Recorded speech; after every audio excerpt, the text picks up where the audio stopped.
Well, hello there. Happy Wednesday. Good morning, good afternoon, good evening. It's another episode of a live stream on the C47 channel, and I hope everybody's doing well. Morning, Pat. Yes, Pat is in Southern Oregon and can't join today because of the fires. And that's the reason that last week we didn't have any episodes. Everything went dark.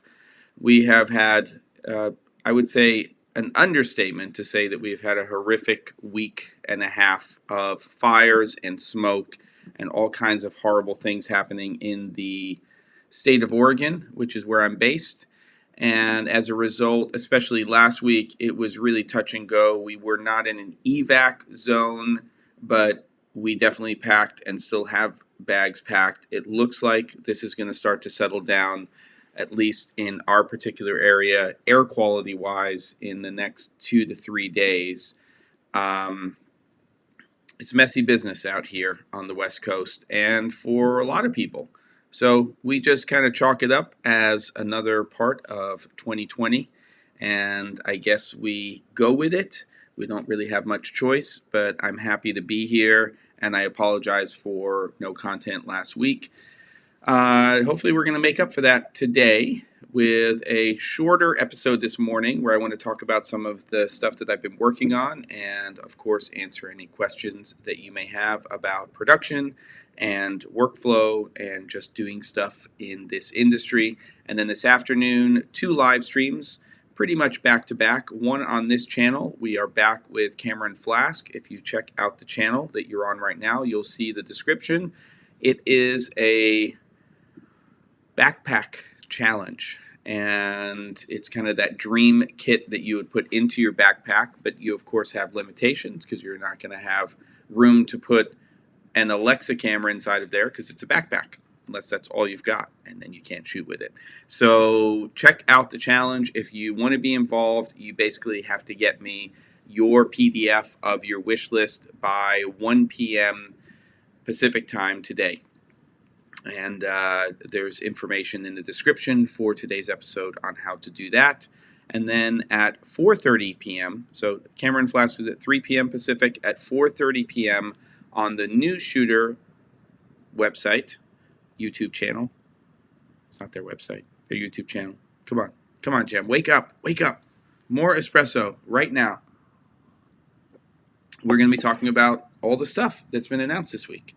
So there's obviously a new camera coming next week from Canon on the 24th, Central European summertime. So that's at 2 p.m. next Thursday. So we are going to follow up with our Cameron Flask. I am really out of it. Rewind. We're going to follow up with News Shooter episode 4 right after that on the Thursday instead of the normal Wednesday, where we're going to be talking about that new camera. So hopefully that all made sense. Get into the chat here. That's what this is all about. It's about questions. It's about clarifying things. It's about working things out. Yes. So that is, kind of the deal with today. Lots of live streams. Let me know if the audio is fine. Let me know if the picture is fine and everything's going hunky-dory with our Ecamm live stream over here. And what I want to do today, again, I think we're probably in for about a half hour, 40-minute run here, depending on how the questions go and everything else, is get into a project that I'm actually working on at the moment. And it's lovely to be working. I've just finished up production on a project for Canon, and that is in post right now.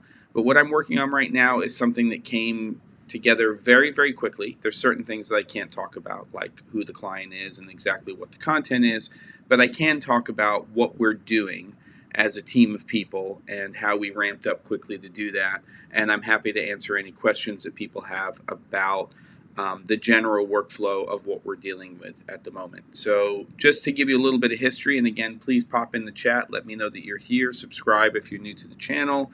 Again, sorry that I wasn't here last week. Hopefully everything will work out and we just go the duration, and it's every Wednesday from here on out.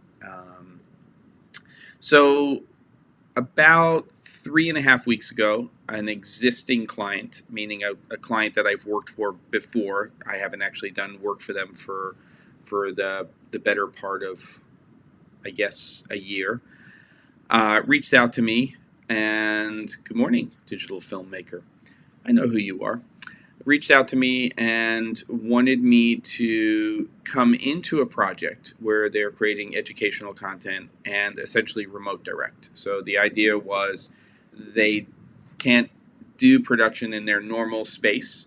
So they're going to have talent and two crew, basically a DP and a director. A DP obviously has to wear every single hat. Rapid testing, all of the protocol that you have to do for COVID-19, and come in every week and generate content for 5 episodes a week. So it's a daily show that's being produced. So originally the idea was that I would come in every week for 2 days and I would remote actually direct.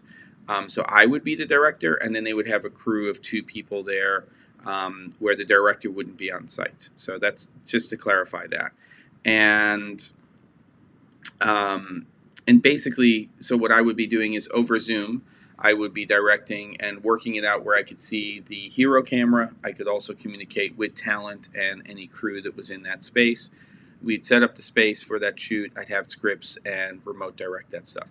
I was excited about that. I think that we're going to see a lot of that stuff in the future. And I think even when, and we're going to say when on today's episode, when COVID-19 is no longer with us, especially in the way it is right now, I still think that we are moving towards a lot of remote production.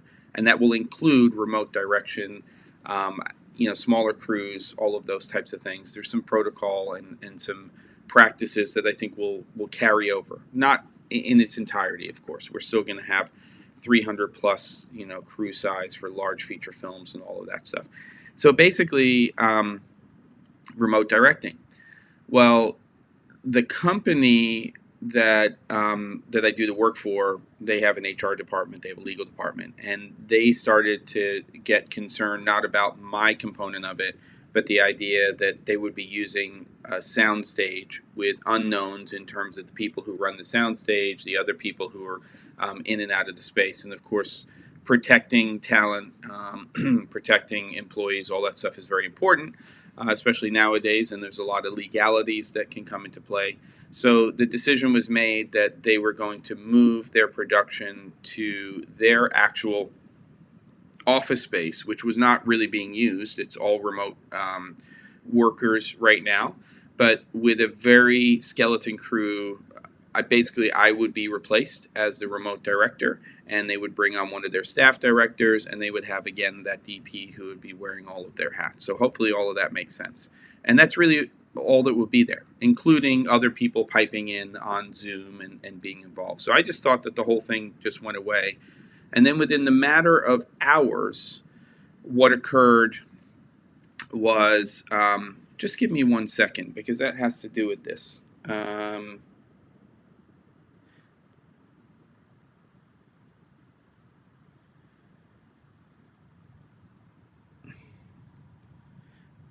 There we go. So that's all part of this project, which is insane. It's absolutely bonkers what's going on right now. And the mistake that I made is I didn't let one person on my team know that I was going to do this live stream, which I should have, and then it wouldn't be an issue.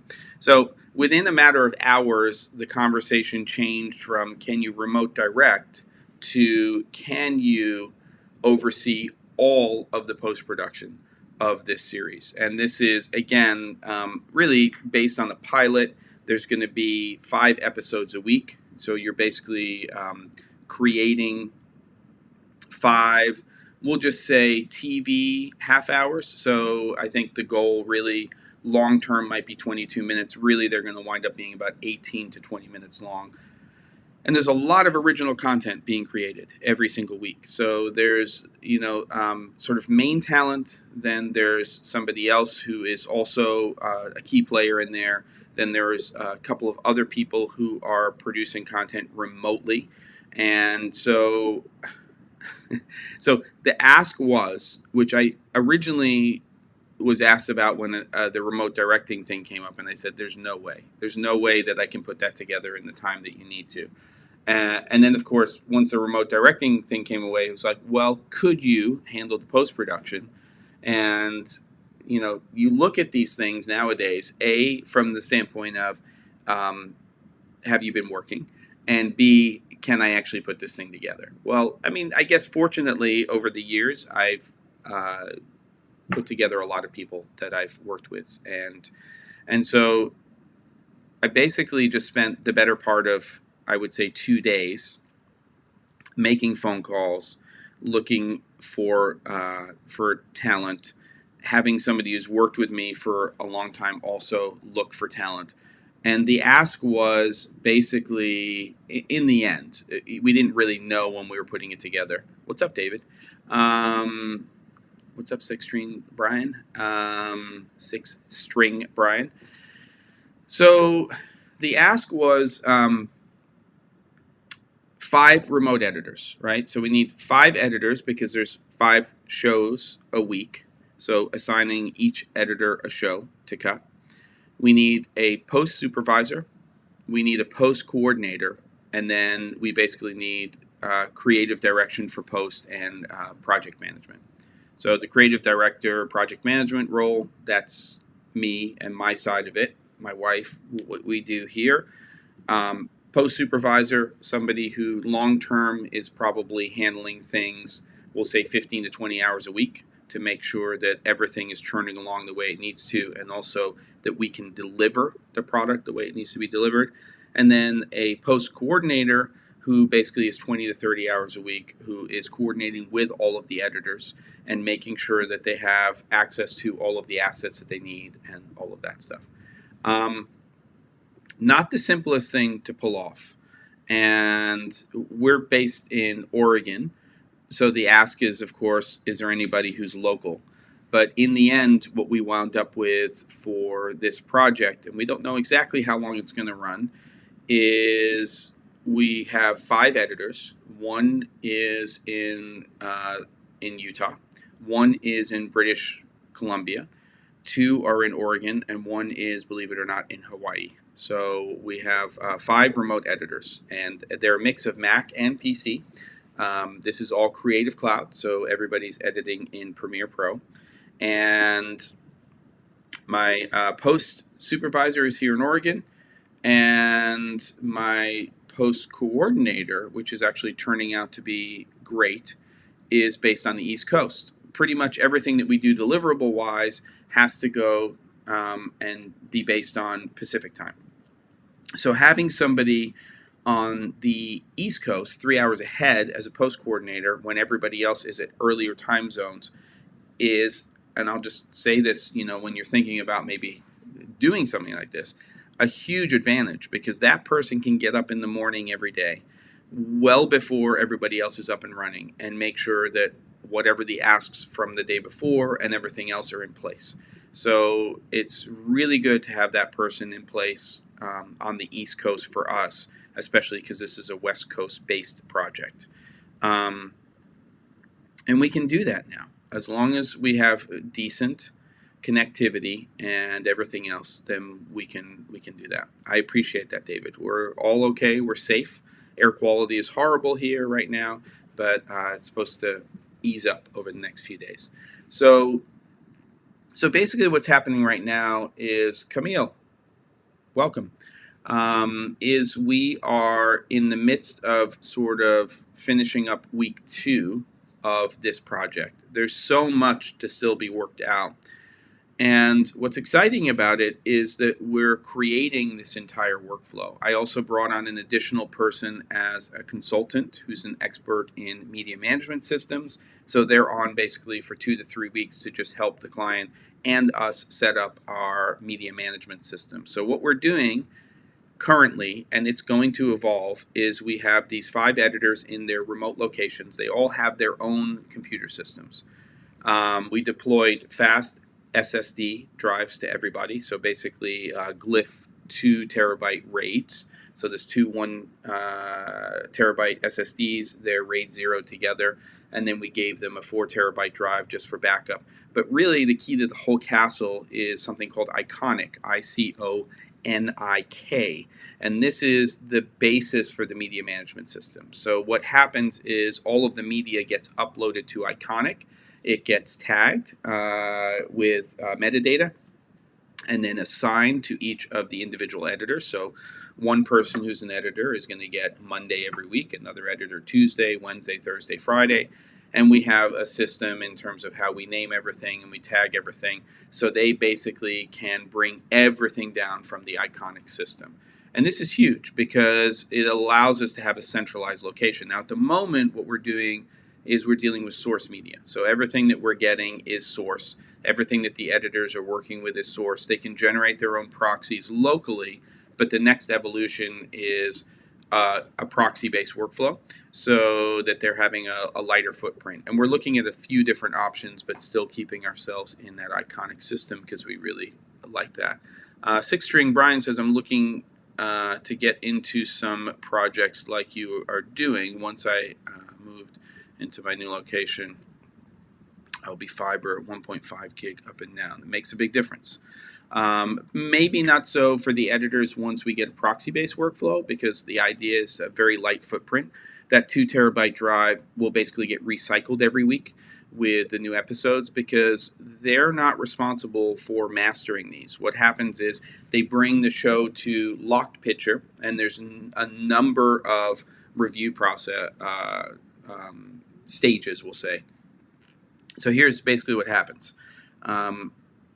All of the assets are collected the day before the new week starts, whatever day that is.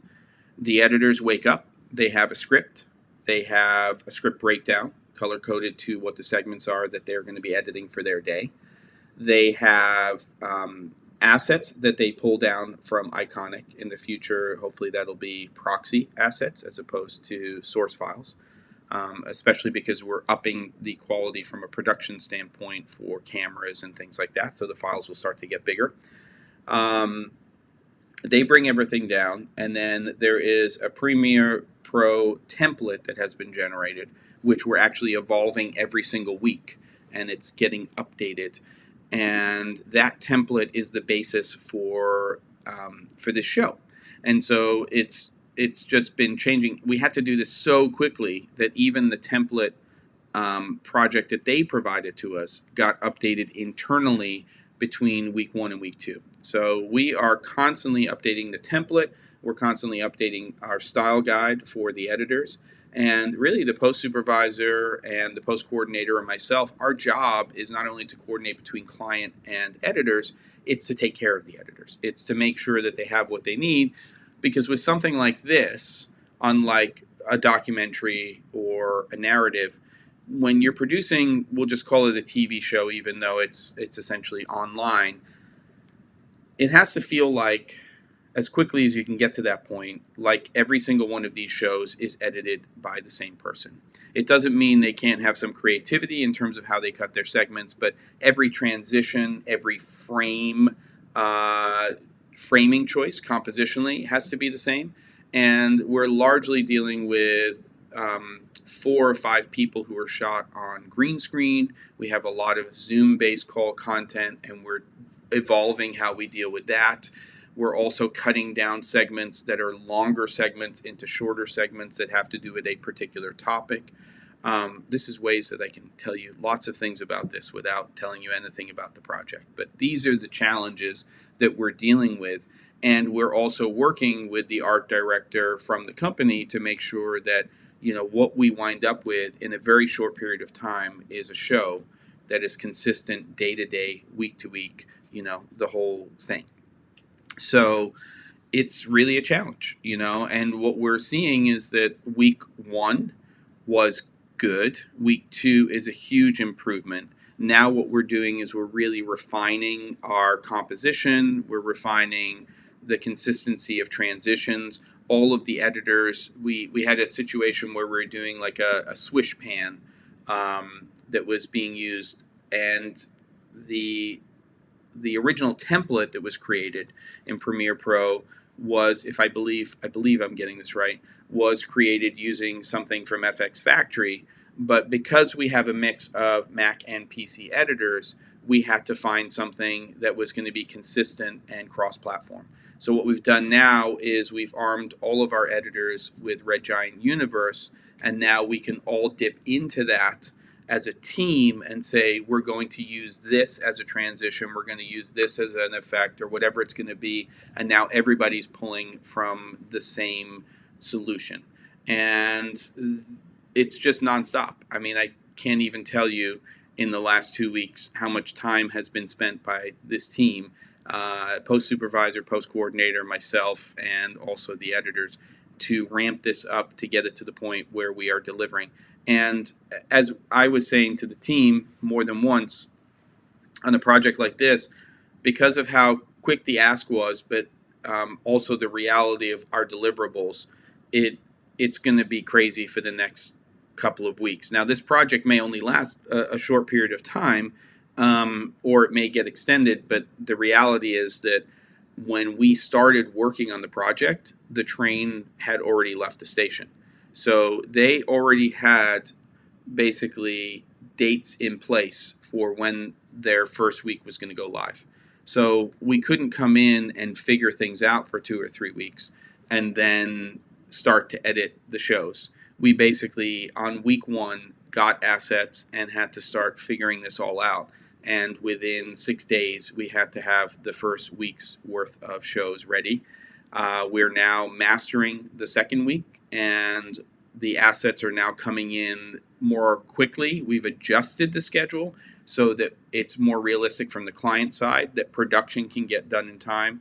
And I'm also working with the remote talent, because what we're doing is we're upgrading the equipment that they're using, cameras, audio. A big thing is there was a lot of double system sound, and that was creating a lot of additional work. And for the type of content that we're creating, if we can build the spaces the right way, there's no reason why we can't have single system sound. So we're going to upgrade camera, audio, eventually better quality green screen. We may then work on the lighting. We've got 2 of our remote talent in the first 3 weeks are using smartphones, one an iPhone and one an Android Samsung device, to shoot the video that they're doing. And look, we can get 4K, we can get higher resolution out of these, but there are a lot of challenges, especially the field or angle of view coming out of the camera, and how little control you have over where that camera is and where your talent is. So what I'm trying to do is get my talent away from the green screens, and we obviously can do that if we have a different camera system and we have a different lens. So I'm excited about that. Yeah, it's a real challenge, Camille, and it is definitely stressful for sure, but it's a great challenge. It's a lot of fun in the sense that we are a team of problem solvers. And one of the probably most concerning things at the beginning of the project was we were bringing on 5 editors that none of us had all worked with before. One of the editors had edited something that I had shot, sort of unbeknownst to me in the past. My core team are known quantities. They're people that I've worked with on and off for years. So the post supervisor, the post coordinator, obviously myself and our side of things, and then also the person that I brought on for the media management consulting. But the editors themselves were sourced largely by the post supervisor, and they had to be vetted, and we had to have some level of trust in terms of what that is. But the amazing thing is, at the moment, that's me knocking on actual wood, fingers crossed, that it's actually working. And, there's so much more for us to figure out over the next couple of weeks.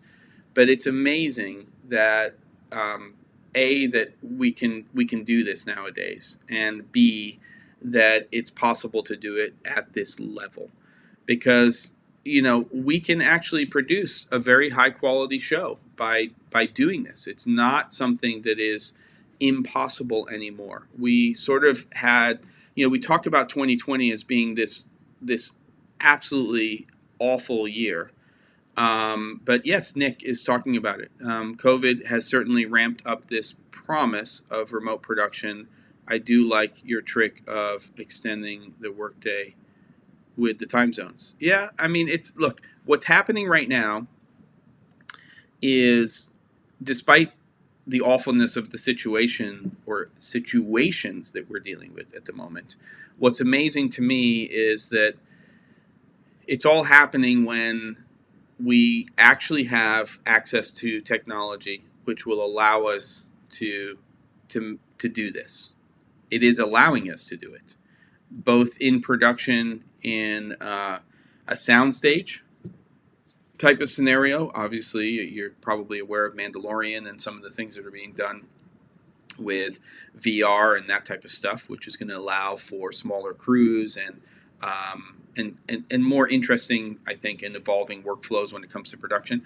But this is really interesting because this is, talent that's based in their homes on the East and West Coast, and I'm tapping in through Zoom, and I'm helping people who have very little production experience set up a studio space.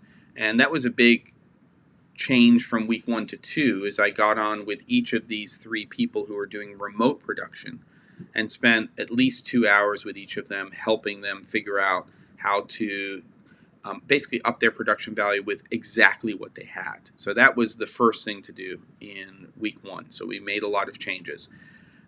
Week 2 and 3's content will be based on those changes, but then when they get these upgraded camera systems and they get better audio, it will basically be evolving that and giving our team better quality content to work with, because we're pulling keys from cell phone footage, and we're pulling keys from old DSLR cameras, that are 8-bit and very low data rates. So we're doing what we have to do to make this work.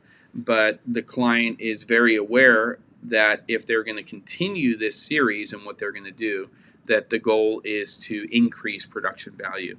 But it's not just about increasing production value, it's streamlining post-production. Because post-production, if they're getting lower quality footage, if they're getting assets that are harder to work with, then it slows us down in post-production. And it may sound ridiculous to some people, that each editor is cutting only 1 show a week. But if you think about the reality of it, is if you had, and I'd say there's average of 4 to 5 different types of segments each week, for this show, and you're assigned Tuesday's show, well, when you get all of the assets, you not only have to go through the script and organize everything and put all of those assets into place, but a lot of those assets have to get cut down. So there may be a particular topic that a previous video had covered, and that might be a 10-minute video. But in order to fit within that 20-minute show, you have to cut down a portion of that to just cover some of the information, the core data that the script calls out, and you have to create a 1.5 to 2-minute version of that. So the time factor for 5 days to cut a 20-minute show is actually not that much time, because what we have to do is on day 1 of the edit, all of the editors have to start putting everything together. They have to start cutting as quickly as possible, and then by day 2, end of day, they are posting an internal review for us to basically go over so that we can give them extensive notes.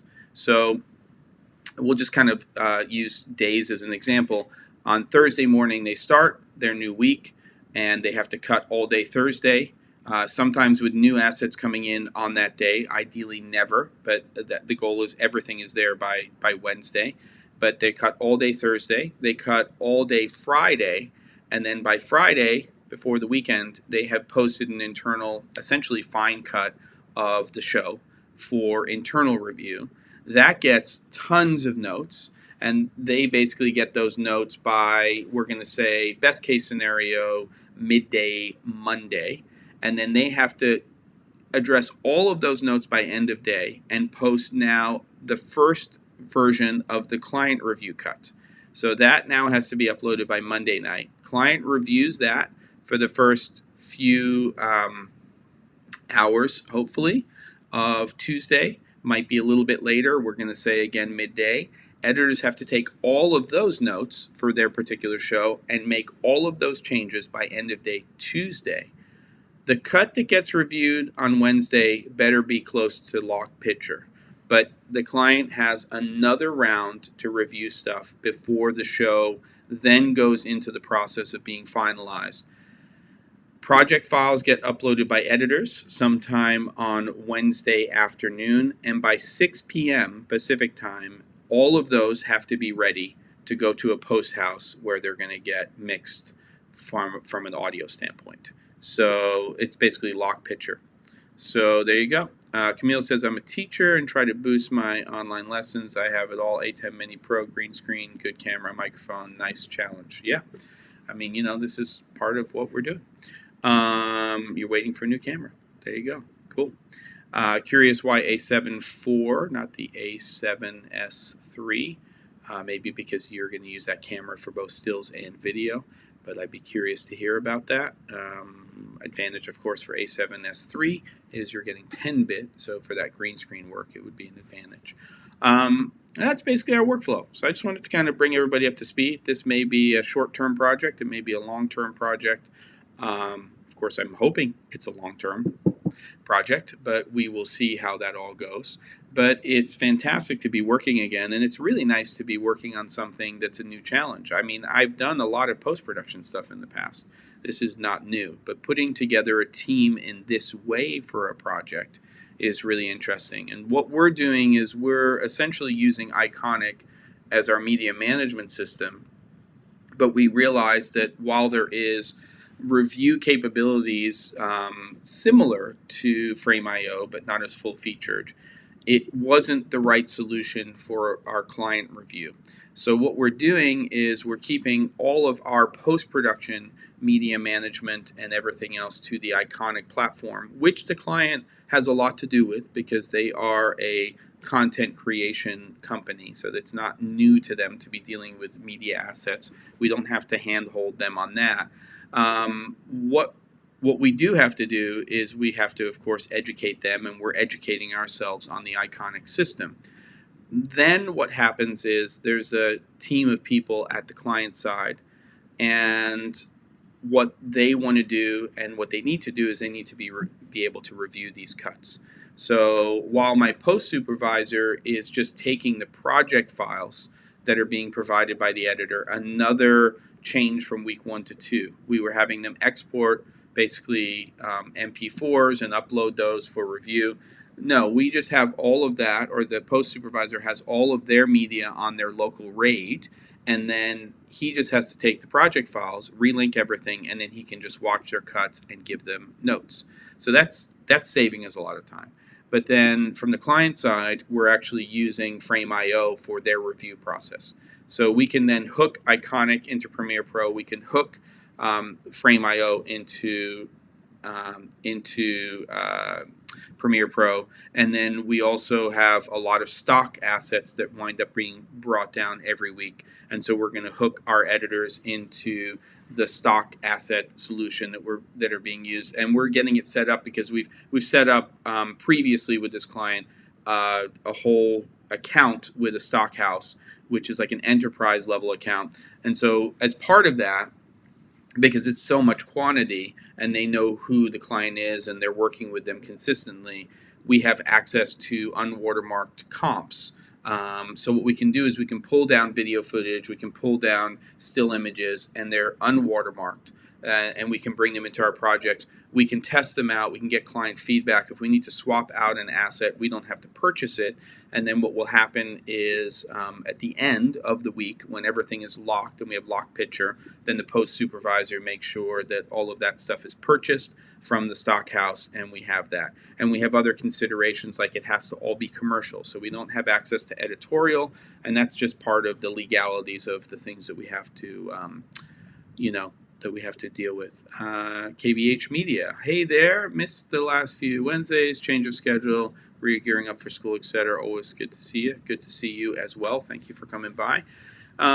So that's kind of my project right now. My phone's blowing up pretty much all of the time, and we're hoping that by sort of week 4, that everything settles into then allowing myself and my side of things to be even more creative with the show and work with my client on that kind of stuff.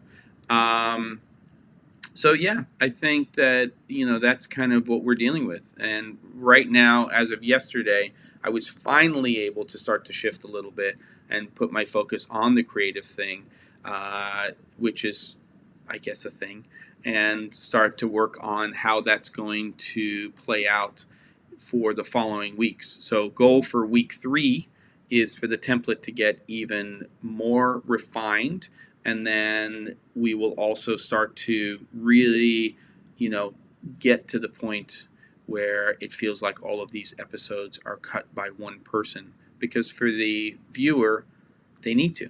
It's a TV show. It has a formula, and the formula has to be consistent, and you don't want to see a different framing from one editor and then a different and then the other editor frames completely different. And when you're dealing with green screen footage, there's a lot of room for interpretation in terms of how you scale that up and how you frame the person.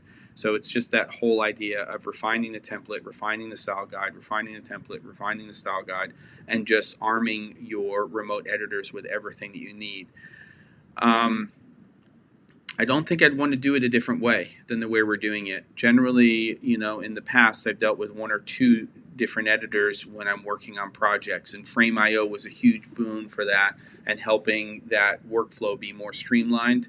But I think in the future, anytime you're going to have multiple editors work on a project, you need a good media management system. You clearly need to have a team of people, even if it's relatively small. At minimum, a post supervisor who's also post coordinating, because the supervisor's over the big picture and sort of driving all of that stuff and the tech, and then the coordinator is the day-to-day person, who's the person that's helping the editors get what they need. So I think that we're going to see this project evolve, but I'm super excited about the fact that it can work. So we've got a lot to work out. We've got a lot of challenges, a lot of problems to solve over the next few weeks, but we're just taking it day by day. And we have a client that understands that it's an evolution, but we're just trying to get to that consistency place right away. David, this will not be public viewable. This is kind of behind a paywall for their clientele and what they're doing. So it's not something that will be seen. If at a certain point there are any previews of this or anything that's up on YouTube, then I will share that with people so that they know what the project is. At the moment, it hasn't even been launched. So it's really kind of in beta, and they're putting this together as sort of a test. So I will follow up with more information in the future if I have some.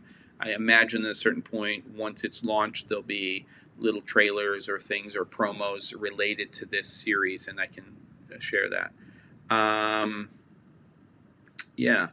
So I'm going to open it up for a few minutes to some questions, and then I'm probably going to have to go back and I'm honest. That's Jet, Jonathan, Eric Tyrell in the chat.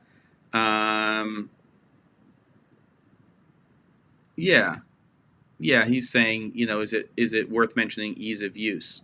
I think so. I mean, you don't want to choose a solution that is too complex. You have to find something where you can guide both the client and your team quickly to the right workflows with your media management solution, but it also has to be something they can grasp.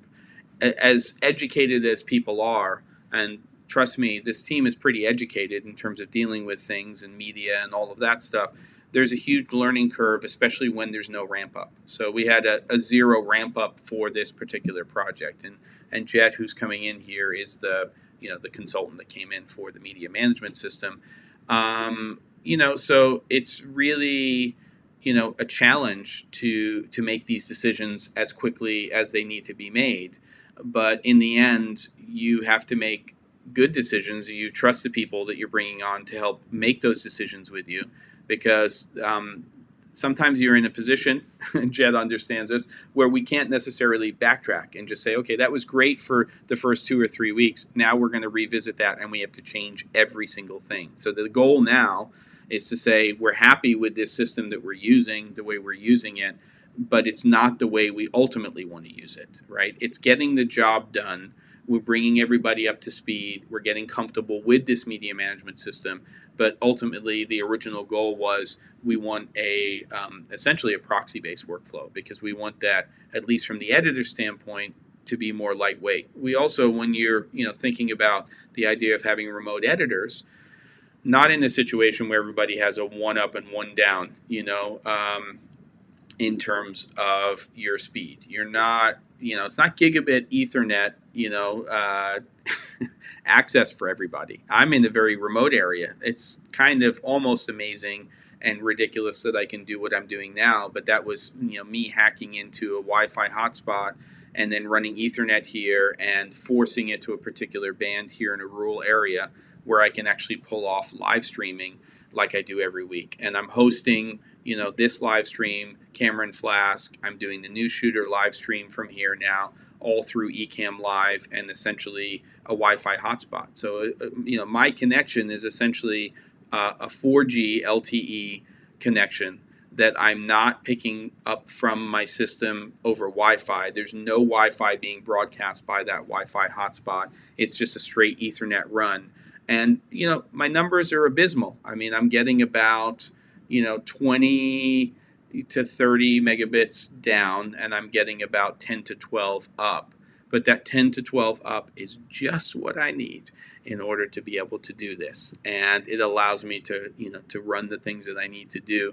But when you talk about a team of editors, they're pulling down files that are, a few gigabytes here, a few gigabytes there, a lot of gigabytes. And they're also expected to upload things. We're streamlining that workflow. But the goal is to keep that as lightweight as possible for the remote editors, because we know that a lot of them don't have incredibly fast internet. They have decent internet, mediocre internet. So, that's kind of the deal. Yes, it's just enough to get me there. You have no idea how on the edge I am here when it comes to this. I dedicate this Wi-Fi hotspot to my business, so it's not being hijacked by the family to be used for anything they're doing on the internet. And I'm sure as heck not going to be giving them any Wi-Fi signal for them to jump onto for what they're doing. So, any questions that people have? Let's get some questions in if there are any. Let's do it now. And while I'm waiting for a question or two, if there are any in the chat, I do want to say that we have Cameron Flask coming up at 3 p.m. Pacific. Look at the description, and you can see if you want to create your own Ultimate Backpack Challenge kit. I have to finish mine up after this, along with catching up. Then over at News Shooter, on the News Shooter channel on YouTube, we are doing a new episode with Eric Naso and Matt Allard. So come and check that out as well. That's at 4:30 p.m. Pacific. So we got 3 p.m. Pacific for Cameron Flask for an hour. We'll do a reset on my end. A 10-1 if you know what that is, and then I'll come back and we'll do a 4:30. I think I'm unleaded on the drinks today. Yesterday was my birthday, so I had some scotch, and I'm gonna just stay on the aqua, on the water. How are you sharing your proxies? We're not. Editors may be generating their own locally, but that is long term what we're trying to solve. The goal is that it's basically Iconic that we'll be using for the proxies, but we're still looking into that. And have you looked into Starlink yet? I have not. Thank you for the happy birthday. I appreciate that. I don't know. Any other questions? I got to reset. I'm going to answer these questions on this project I'm working on. I'm going to create my Ultimate Backpack Challenge kit. I don't know if it's going to be ultimate, but I'm going to create one. And I'm going to get everything else prepared for Cameron Flask and for the News Shooter show, which takes some time. So lots to do over the next few hours. Ecamm versus OBS. If you are Mac-based, Ecamm Live for the win for me. I mean, OBS is okay, cross-platform, very powerful when you start to hook into other things and extend its capabilities. But if I had my choice, I'd be using Ecamm Live for everything. If you want to go more complex, you can go Mimo Live, MIMO Live from Boinks, and that's really very, very full featured, and I think that's a pretty excellent solution. Also, I believe Mac only. Yeah. Is this challenge for? No, it's for everybody. Look in the description, and you'll see that there's the basically criteria for the challenge, and if you want to create a kit, you get it to me. Yep, there you go. Mimo's great. I mean, it's just so much. And so what's great about it is it gives you all of those capabilities. But if you want to be really streamlined, Ecamm Live is great. It's still an app, so you're not relying upon the cloud. And we had some real issues with Lightstream, which I really liked as a platform. Some people are using StreamYard. Both of those are really cloud-based live streaming solutions. So you're letting them do some of the heavy lifting, but you're also letting them do some of the heavy lifting. So if things go wrong, they can go wrong pretty quickly. We had a lot of issues, at least with what we were doing when it came to audio, especially, and some things like that. I found that Ecamm Live, most of the time the issues are on the user side, not with the platform. And I'm very happy with how it's evolving. As a company, I think that they're just killing it. They're just constantly updating the app, giving it new functionality, and they are real developers. And with that dog barking, I think we're ending the show. Thanks everybody for coming to this one. Hopefully some of you will be at Cameron Flask. Hopefully more than just this group will be there. And we'll get into this Ultimate Backpack Challenge. It's on this channel. You can look at the description and make sure you subscribe. And then you get those notifications and all that good stuff. Thanks for everything, everybody. I'll see everybody later on today. If you're able to make Cameron Flask, get your unleaded or leaded drinks ready. Thanks for the belated happy birthday. And everybody, I will see you next week on this channel, either with a recorded episode or with another live stream. And I'll talk to everybody later. Take care.